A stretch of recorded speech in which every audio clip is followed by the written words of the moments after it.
السلام عليكم ورحمة الله. أهلا بيكم يا أحلى وأغلى وأجمل متابعين ومشتركين مطبخ ماجي وجوجو. أهلا بيكم في فيديو جديد.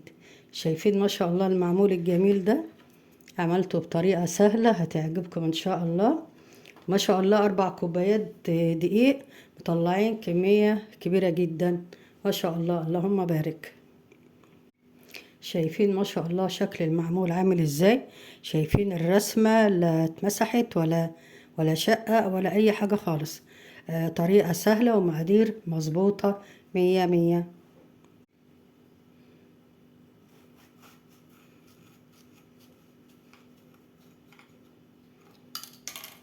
شايفين ما شاء الله المعمول وجماله عامل ازاي؟ تحفة. شايفين حشوة العجوة؟ حاجة كده من الآخر تحفة. معمول ناعم، شايفين ناعم ازاي؟ شايفة المعمول وجماله ناعم ازاي؟ معمول تحفة وطعمه تحفتين. وعلشان نعرف المعمول الجميل ده اتعمل ازاي، معاكم ماجدة عبد الرازق مطبخ ماجي وجوجو، ويلا نبدأ. الوقت يا أمارات هنقول مقادير المعمول. عندي هنا 3.5 كوباية دقيق عادي، عليهم نص كوباية دقيق سميت اللي هو بتاع البسبوسة. تمام. لو ما فيش دقيق بتاع البسبوسة ده ممكن نحط 4 كوبايات دقيق عادي. وعندي رشة ملح حطيتها عليهم، وتلت كوباية سكر بودرة، أو ممكن نحط سكر عادي. تمام. بعد كده عندي دي معلقة كبيرة ينسون على شمر مطحونة، نص معلقة صغيرة بيكنج باودر. تمام. هنقلب المقادير الجافة كلها مع بعضها. يعني يا أمارات بعد ما قلبنا المكونات الجافة مع بعضها، عندي هنا دول كوباية سمنة سايحة، مش مقدوحة ولا سخنة، يا دوبك سايحة، عليها ربع كوباية زيت. تمام. نعاير بالكوباية اللي عايرنا بيها الدقيق. تمام. كوباية سمنة سايحة وربع زيت. هنقلب بقى المكونات كلها مع بعض. بسم الله. نقلب بالراحة كده لما الدقيق يتشرب المادة الدهنية، تبقى ايه، نقلبه مع بعضه بايدينا. تمام. شايفين يا أمارات لسه برضو بقلبه بالمعلقة.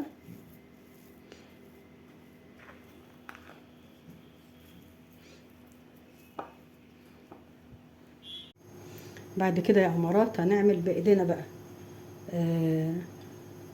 مش هنعجن، لا، نلم العجينة كده في بعضها، ندخلها في بعضها. تمام. بحيث ان الدقيق يتشرب المادة الدهنية اللي عندي. تمام. اقعد الم كده في العجينة كده، الم فيها لغاية لما المادة الدهنية دي تختفي خالص. كده يا أمارات عملنا خلطنا الدقيق مع المادة الدهنية. شايفين بقى عامل ازاي؟ بعد كده هنزل بقى بنص كوباية لبن. هنزله برضو حبة حبة كده، ما اشوف العجينة هتاخد قد ايه. طبعا بكايل انا بالعيار اللي انا عملت بيه الدقيق. اوكي. نقلب كده مع بعض، نحاول نلم العجينة في بعضها بتشكل عندي عجينة المعمول. اوكي. هنا هزود حبة لبن حليب، ونقلب برضو ايه مع بعض.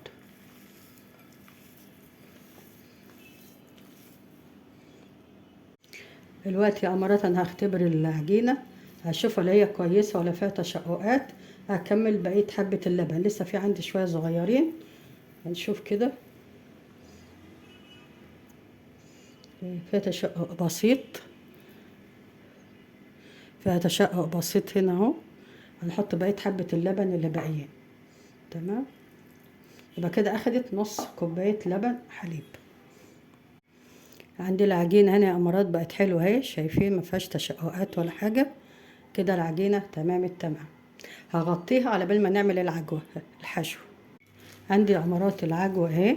انا بجيبها، بتبقى باكو، عبارة عن باكو بيتجاب من عند العطار او من عند بتاع مستلزمات الحلواني.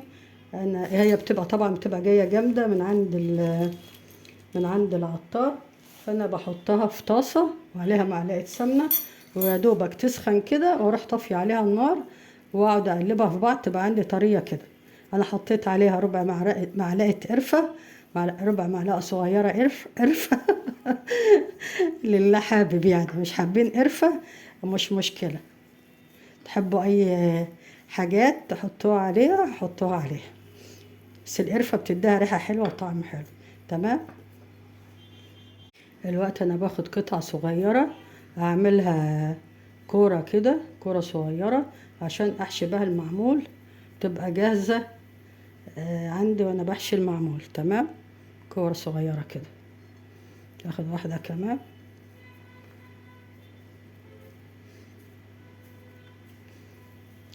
كورها بين ايديا لغاية ما نخلص الكمية، وبعد كده بقى نشكل المعمول. هنا يا امارات ده عندي بصامة، هنا انا هعمل بيها المعمول. وفي اللي هي المعالق الخشبية دي اللي هي بتاعة المعمول، اللي متوفر عنده يعني يتوفر، المتوفر عندي ده. بعد كده هاخد قطعة من العجينة، دلوقتي هنعمل واحدة نعملها مجوفة كده. ناخد قطعة عجوة ونلمها على بعضها كده، نكورها، بعد كده نحطها هنا في البصامة دي، نضغط عليها كده عشان تديني الشكل بتاع المعمول. تمام. نحاول نساوي، نضغط عليها كده، طلعت بالشكل الجميل ده. شايفين المنظر؟ نعمل واحدة كمان، ناخد قطعة عجينة نعملها بين ايدينا كده، بعد كده نكورها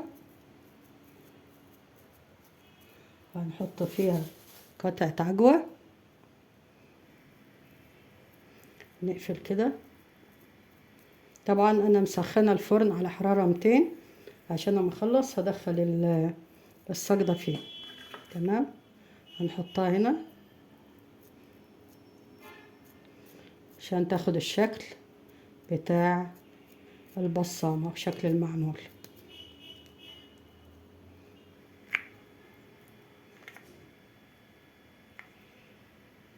الشكل الجميل ده. هنا يا امارات خلاص مليت الصاج ده بالمعمول، هدخله الفرن. ولسه في برضو عجينة هحطها في صينية تانية. هندخل الصاج ده الفرن زي ما قلت لكم، سخناه قبل كده على حرارة 200.